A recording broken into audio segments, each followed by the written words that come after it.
जैसे हम कोई चाय की सिप लेते हैं ना, सिप लंच में आती है, उस सिप लेके ही समझ में आ जाता है कि जो चाय बनाने वाला है वो मजबूरी में बना रहा है कि चाय बनाने को एंजॉय कर रहा है। यदि चाय बनाने का एंजॉय कर रहा है तो आपकी जो चाय है उसका टेस्ट अलग आएगा। यदि मैं ट्रेनिंग देने आया हूँ और ट्रेनर बनना मेरी इच्छा है और मैं एंजॉय करता हूँ उसको, तो मेरे बोलने का ढंग और मेरा परफॉर्मेंस, और चाहे 3 दिन की ट्रेनिंग हो, चाहे 2 दिन की हो, चाहे 10 दिन की हो, अलग रहेगा। लेकिन यदि मैं कोई कंपनी में, इसी कंपनी में मैं नौकरी करने लग जाऊँ और फिर एज ए ट्रेनर बन जाऊँ, तो हो सकता है मैं उतना अफोर्ड ना भी करूँ। मैं शांत होकर आराम से बैठूं कुर्सी पे ना, खड़े होकर काय को ट्रेनिंग दे रहे हैं। तो मैं आपको एक एग्जांपल दे रहा था कि मैं एक बंदे को जानता हूं, उसका नाम है राजू, और वो चाय की दुकान है उसकी। वैसे उसका नाम राजू है लेकिन हम लोग उसको रवि बोलते थे, तो क्योंकि उसके भाई की चाय की दुकान थी, बड़े भाई साहब की, और वो उनका नाम था राजू, और वो खुद दुकान चलाता था, वो खुद का नाम था रवि। तो वो जो रवि भाई उल्टी टोपी लगाए, ब्लैक कलर की जीन्स पहने हुए, टाइट शर्ट, बिल्कुल बढ़िया, वो चाय बना रहे। एक दिन मैं उसके पास गया, मैंने उससे पूछा, भाई यार तुम एक बात बताओ, 25 जगह चाय पीने जाते हैं, वो मज़ा नहीं आता जो तुम चाय बनाते हो, ऐसा कौन सी पत्ती डालते हो? कहते सर पत्ती वत्ती से कुछ नहीं होता सर, पत्ती तो हम वही यूज़ करते हैं जो सारे चाय वाले यूज़ करते हैं। देखिए मैं आपको चाय बनाना नहीं सिखा रहा हूँ, आप ध्यान से सुनिए, एटीट्यूड सिखा रहा हूँ एक आदमी का, कि वो काम को किस ढंग से करता है, और उसके काम के ढंग से बदलने से उसकी जो प्रोडक्ट है उसकी क्वालिटी में अंतर पड़ जाता है। बना सब कुछ वही रहे। हमारी वाइफ और हमारी सिस्टर और हमारे ढेर सारी महिलाएं घर में चाय रोज बनाती हैं, लेकिन एक बंदा जो अलग ढंग से बना रहा है उसका अलग अंदाज सिखा रहा हूँ। तो मैंने एक दिन उससे पूछ लिया कि कैसे चाय बनाता है तू? तो वो क्या बोलता है, ध्यान से सुनिएगा। वो कहता है सर चाय का एक फार्मूला होता है, पत्ती से नहीं होता वो। हम लोग तो पत्ती सबसे सस्ती वाली यूज़ करते हैं, आप लोग तो न जाने क्या ब्रुक बांड और ताज और ये और वो ले लेते हैं। हम थोड़ी लेते वो, हम तो लेते हैं जो हमको सस्ती से सस्ती मिल जाए, और हम तो चाय की पत्ती खरीदने भी कहीं नहीं जाते। हमारे यहाँ पे रोज़ एक साइकिल पे लड़का आता है, वो हमको डस्ट वाली चाय की पत्ती दे जाता है। हम उसको बोलते हैं भाई दे जा यार 4-5 किलो दे जा, 5 किलो ले लेते हैं, और वो कौन सी लेते हैं? जो उसके पास सबसे सस्ती हो। हमें उसकी क्वालिटी से मतलब नहीं, लेकिन हम उसके अंदर जादू भर देते हैं। बोले देखो चाय का सीक्रेट क्या है, ये देखिए दूध और पानी मिला के हम रख लेते हैं। दूध और पानी कितना मिला लेते हैं हम? लगभग 70%, 60-70% पानी लेते हैं और दूध केवल 30% लेते हैं। कई लोग सोचते हैं पूरा दूध ले लो तो ज़्यादा अच्छी चाय बन जाएगी, ऐसा नहीं है सर। अब देखिए मैंने मिला के रखा हुआ, ये देखिए मैंने पानी उसमें डाला, उसमें गंजी में, और वो लगी, ये देखिए अदरक लेते हैं। अदरक अच्छी कूटनी चाहिए सर, जितनी अदरक को कूटेंगे ना उतना मज़ा आएगा, स्वाद आएगा।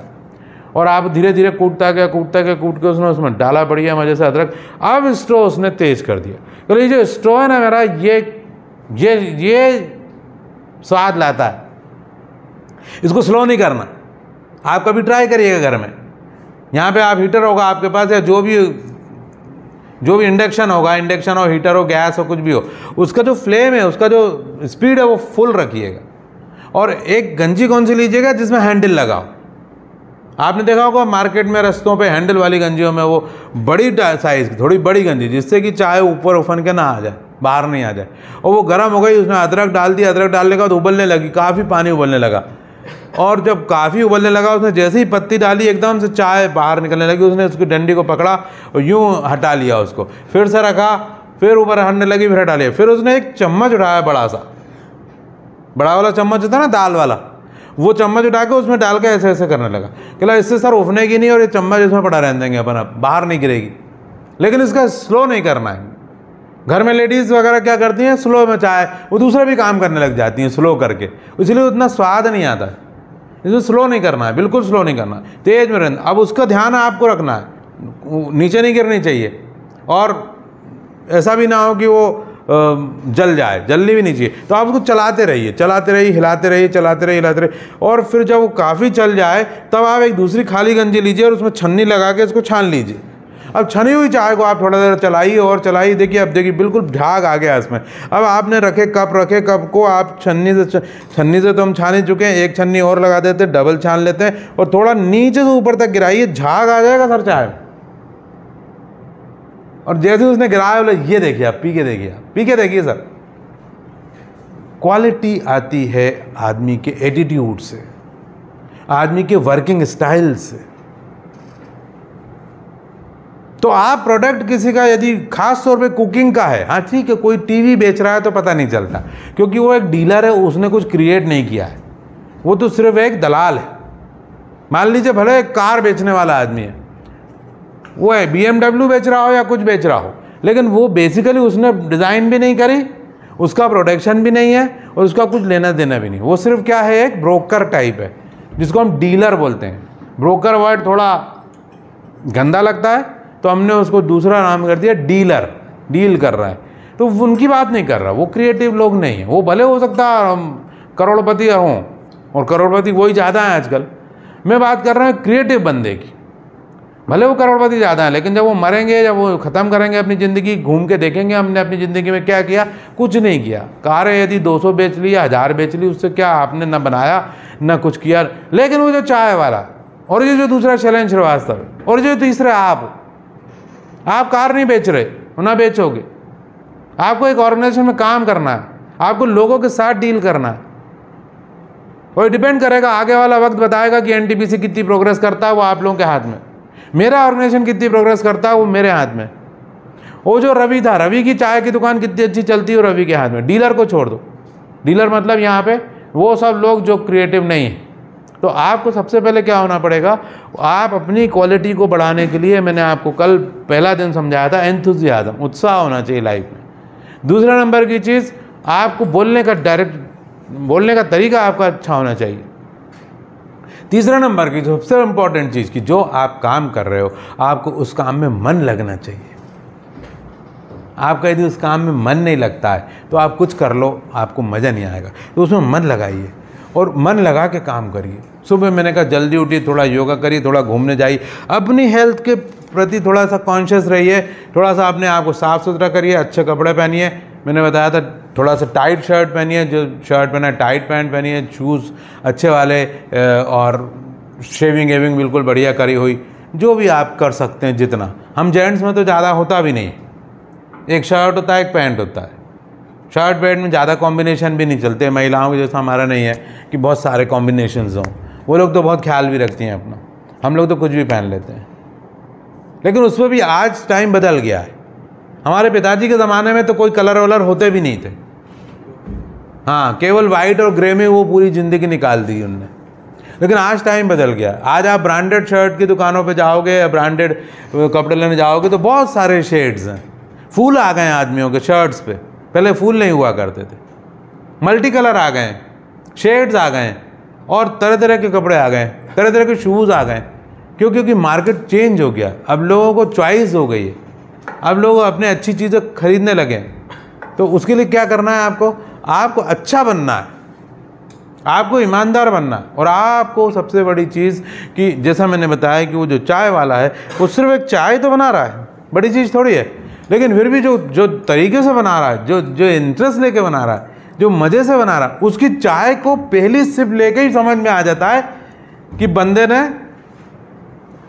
दिल लगा के बनाया यार। वो भीड़ लग जाती थी, हम लोग देखते थे उसमें भीड़ लग जाती थी, दूर दूर से लोग पीने आते थे, और बोलते थे दूर दूर से लोग जाते थे, दूर से बोल रवि भाई 6 चाय भेज देना। सब लोग ऐसे डील करते थे जैसे रवि जो है उनका खास है, हर आदमी उसको खास बोलने लगा था। कोई पढ़ाई लिखाई नहीं करी बंदे ने, कोई ट्रेनिंग भी नहीं ली, लेकिन एटीट्यूड उसका खुद का। तो आप में से कुछ लोगों का एटीट्यूड ऐसा है, बहुत अच्छी बात, आप राइज कर जाएंगे। और जो बाकी लोग बैठे हैं इनमें से किसी का नहीं है, तो ध्यान से ट्रेनिंग को सुनिए। 3 दिन की ट्रेनिंग 1.5 दिन की हो चुकी है, हम जो बता रहे हैं उसको ध्यान से सुनिएगा। कभी कभी थोड़ा सा अजीब सा लगता भी है कि अब हमारी 55 साल की एज हो गई, अभी भी रोज़ के परीक्षाएं हो रही हैं, लेकिन फिर लगता है कि भैया यही चीज़ तो हमें जवान रखे हुए, यही चीज़ तो हमें प्रेरित करती नई चीज़ों को सीखने का। तो हम क्या करते हैं, अपने आप को जवान रखे रहते, अपने आप को जोड़े रहते, टेक्नोलॉजी से जोड़े रहते हैं, टेक्नोलॉजी सीखते रहते हैं। आप में से बहुत से लोगों को टेक्नोलॉजी आती होगी। टेक्नोलॉजी आपकी इतनी बढ़िया चीज़ है कि वो आपको डेवलप करती है, वो आपको नंबर 1 पे रखती है। और एक बात और, मैं एक कंपनी में काम करता था, करते करते हमारे एक बार एक मेला टाइप का लगा, और उस मेले में सारे एग्जीक्यूटिव को जाना था, वो सब मेला क्या था, वो एक तरह से सेमिनार था, लेकिन सेमिनार ना रख के उसका नाम मेला रख दिया था उन्होंने। हम लोग उसमें गए, बात कर रहे, सब लोग सब मज़े कर रहे। जब वो ख़त्म हो गया, वापस लौटने लगे, सब इकट्ठे हुए, हमारी कंपनी दूसरों की भी कंपनियाँ थी। तो एक सर ने मुझसे पूछा कि आपका नाम? मैंने कहा मैं इस कंपनी में सर्विस करता हूँ। बोले अच्छा, आपका नाम? मैंने कहा शैलेंद्र श्रीवास्तव। ओहो, आप ही शैलेंद्र श्रीवास्तव हो? मैंने कहा हाँ। आप ही मतलब आप जानते हैं मुझे? हाँ, मैंने सुना आपके बारे में। ओह माय गॉड, मुझे बड़ा अच्छा लगा। किसी कंपनी का डायरेक्टर यदि कह रहा है कि मैंने सुना आपके बारे में, ये हमारे लिए ज़िंदगी का सबसे बड़ा अचीवमेंट है। शायद सैलरी हमारी अचीवमेंट नहीं है, लेकिन उसने सुना कैसे मेरे बारे में? वो मुझसे बोलता है कि आप हमारी कंपनी ज्वाइन कर लो, आप हमारे साथ आ जाओ, क्योंकि मैंने सुना आप हर काम कर लेते हो। मैंने कहा नहीं सर, अच्छा चल रहा है यहाँ पे, मैं काय को चेंज करूँ। लेकिन अच्छा लगा, आज तक वो मुझे वर्ड्स याद हैं। ये चीज़ होनी चाहिए। काम करो तो ऐसे कि बस दूसरों को लगे कि नहीं सर, ये बंदा तो बिल्कुल प्योर है यार, बढ़िया आदमी। कहीं उलझन फंसी हो ना, इसको भेज दो, कर लेगा। कहीं आपकी गाड़ी पकड़ा गई ना थाने में, इसको भेज दो, डील करके आ जाएगा। उनसे भी अच्छे से बात कर लेगा। किसी का एक्सीडेंट हो गया ना, उसके घर में समझाने जाना है, रुक जा तुम मत जाओ यार, तुम तो उलझा दोगे। वो उसको बुलाओ, उसको भेजो। तो उसको बुलाओ, उसको भेजो में आपको अपना नाम लिखाना। तो आपको करना क्या है? डैशिंगली काम करना है। थोड़ा बड़े आपको जो काम नहीं दिया वो भी थोड़ा सा निपटा देना, वो भी निपटा देना। एक बहुत पुरानी कहानी सुनी थी मैंने, आपने कहीं पढ़ी होगी, कि एक आदमी ने एक पेंटर को बुलाया और अपनी नाव को पेंट करने को बोला। बहुत मशहूर कहानी। नाव को पेंट करने को बोला, और जब नाव को पेंट करके उसने दिया और वो चलने लगा तो उसने ध्यान दिया, अरे मैं तो भूल ही गया, इसमें तो एक छेद था। देखा तो छेद बंद था। उसने पेंटर के पास वापस आया, कहने लगा यार इसमें तो छेद था।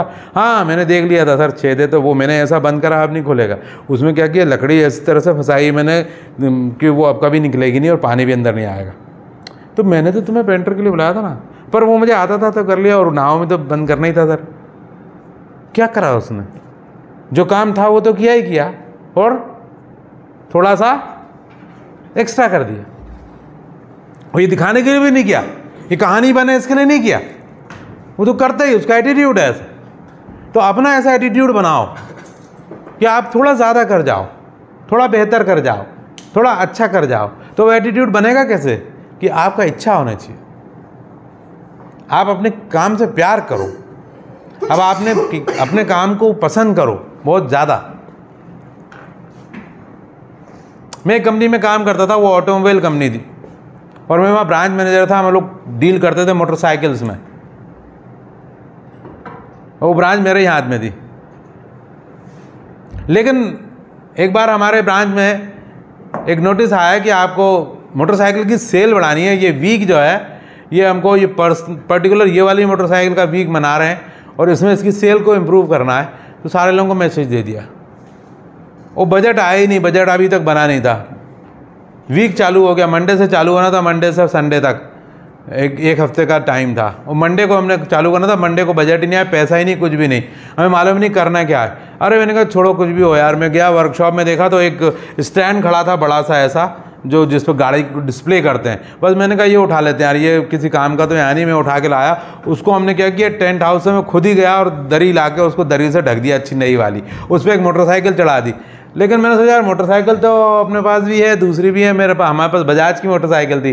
तो मेरा एक दोस्त है ललित जैन, उस टाइम की बात बता रहा हूँ। तो ललित जैन से मैंने कहा यार एक काम कर, तू मेरी मोटरसाइकिल ले जा, तेरी हीरो होंडा मेरे को दे दे। उस समय हीरो से हमारा कॉम्पिटिशन था। वो कहने लगा क्यों? मैंने कहा नहीं चाहिए पे 3-4 दिन के लिए, तू मेरी ले जा ना। कहला ठीक है। अब मैंने उसकी गाड़ी को अपने पास रख लिया, और उसकी गाड़ी को मैंने उठा के स्टैंड पे चढ़ा दिया, और उसका टैंक निकाल दिया, और उसके दोनों फ्लैप निकाल दिए, और पीछे का भी फ्लैप निकाल दिया। और अब उसका सीधा चेचिस दिखने लगा। उसका चेचिस ऐसा कर्व वाला होता है हीरो होंडा का, वो दिखने लगा। और उसके बाजू में एक और हमने अपनी गाड़ी खड़ी कर दी, उसका भी सब कुछ निकाल दिया। और जब कोई आए, हमने बोला देखो सर, इसका जो हमारी वाली बजाज का जो गाड़ी ना, उसका चेचिस बहुत जानदार है, देखिए पाइप लाइन वाला है, पाइप लाइन टूटता नहीं है, और ये जो कर्व वाला टूट जाता है। मैं आपको छोटा सा एग्जांपल से बताता हूँ। हमने इस तरह का काम शुरू कर दिया। देखिए ये कर्व चेचिस है हीरो होंडा का। मैंने उनको बोला ऐसा, मैंने कहा ये कर्व चेचिस में अभी आप यदि इसमें 250 ग्राम भी रखेंगे, 200 ग्राम भी रखेंगे तो ये क्या हो जाएगा, क्या हो जाएगा, बैंड हो जाएगा। ये उसमें वेट नहीं ले पा रहा है, यही कागज़। लेकिन इसी कागज़ को यदि अपन डिज़ाइन चेंज कर दें, शीट उतनी है, लोहा भी उतना ही है, मतलब मटेरियल उतना ही है, लेकिन हमने क्या किया, डिज़ाइन चेंज कर दिया। अब हमने काय का कर दिया, पाइपलाइन। अब रख के देखेंगे, ये मोबाइल रखेंगे जरा सा,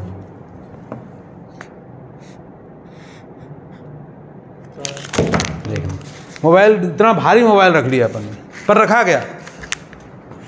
और वो कर में तो मोबाइल तो क्या मतलब कुछ भी नहीं रख सकते, शायद बिल्कुल ही स्ट्रेंथ नहीं। तो ये स्ट्रेंथ की बात, तो हमने इस तरह से डेमो करना शुरू करा, बताना शुरू करा। हमें पता ही नहीं था कि क्या होने वाला आगे, और उस चक्कर में मैं फेमस हो गया पूरी कंपनी में। उसके फ़ोटोग्राफ चले गए, और फोटोग्राफ में फिर एक पूरे इंडिया में एक मेरे को वो बना दिया हीरो और उन्होंने कहा कि इस तरह से करना है सब लोगों को। ट्रेनिंग में वो अपने मेरे को समझाने लगे, दिखा के मेरे फोटोग्राफ देके ट्रेनिंग समझाने लगे सारे इंडिया में कि देखो अपन को ये इनिशिएटिव लेना है। बंदा गया अपने घर से भी, उसने कुछ सामान ला दिए और उसने लगा दिया। उसने देखा ही नहीं कि बजट पास हुआ कि नहीं हुआ। बजट पास हो पाया बुधवार को, लेकिन हमने सोम मंगल को ही बहुत सारी गाड़ियाँ भेज दी, और हमारे पास जो भी आता था हम कन्वर्ट कर देते थे। वो मेरे पास बजाज से बंदा मिलने आया, वहाँ का हेड, कहने सर आपको ये लगा नहीं कि ये आप हीरो होंडा को खोल के रख दोगे, हीरो होंडा वाला आप पे केस कर देगा। मैंने सोचा क्या है जवाब दिया मैंने उसको, कहला आपको नहीं लगा हीरो होंडा वाला आप पे केस कर देगा। मैंने कहा सर तुम हीरो होंडा का चेचिस बदला थोड़ी है, मैंने तो सिर्फ हाईलाइट किया है, मतलब दिखाया है ऐसा है। मैंने बदल के नहीं लगा दिया कि कर्व वाला लगा दिया हो, उसने कंपनी ने यूज़ कर रही है, हम तो शो कर रहे हैं जो छुपा रहता था। ओहो हैं, आगे बोलेगा ही नहीं, आगे वो बोल ही नहीं पाया। हाँ क्या बोलेंगे। मैंने कहा कोई गलती थोड़ी, गलत काम कर नहीं रहा हूँ मैं, कोई गलत काम नहीं। हमने तो कवर हटाए हैं बस, वो दिखा रहे हैं, हम तो कंपैरिजन कर रहे हैं। ये क्या क्या हुआ, क्योंकि मैं जो काम कर रहा था उसको मैं करना चाहता था। वो तब की बात बता रहा हूँ मैं, जब मैं शायद 24-25 साल या 22 साल का होऊंगा, आपकी बराबर। लेकिन आज 55 का हो गया हूँ मैं, और वही एटीट्यूड रखता हूँ मैं, वही एटीट्यूड। कोई और मेरी जगह हो तो शायद एक ट्रेनिंग से आके घर पहुँचे, अगले दिन हमको सिक्किम जाना है, सिक्किम से डायरेक्ट यहाँ पे आना है, यहाँ से डायरेक्ट घर जाना है, घर से एक दिन रुकना है, एक दिन रुक के गार्डन। कोई और कहा यार इतनी जल्दी क्या करना है यार, आराम से करेंगे भैया, उम्र हो गई अपनी, इतना दौड़ते नहीं बनता। लेकिन हमारे अंदर उत्साह अभी भी वैसे ही है, 22 साल के लड़के जैसा। तो हम आज वैसे काम करे जा रहे हैं और काम नहीं कर रहे। कोई हमसे बोलता है यार तुम लोग बहुत थक जाते होगे यार, इतना ट्रेनिंग करते हो, इतना वहाँ जाते हो, तो वो करते हो, नेचुरोपैथी का भी काम करते हो, तुम्हारे यहाँ तो पूरा फैक्ट्री बन गया, घर भी आजकल, तो इतना काम करते हो। मैंने कहा काम तुम करते होगे सर, हम तो एंजॉय करते हैं। ताली तो बजा दीजिए एक बार हम तो एंजॉय करते हैं, हम तो एंजॉय कर रहे हैं।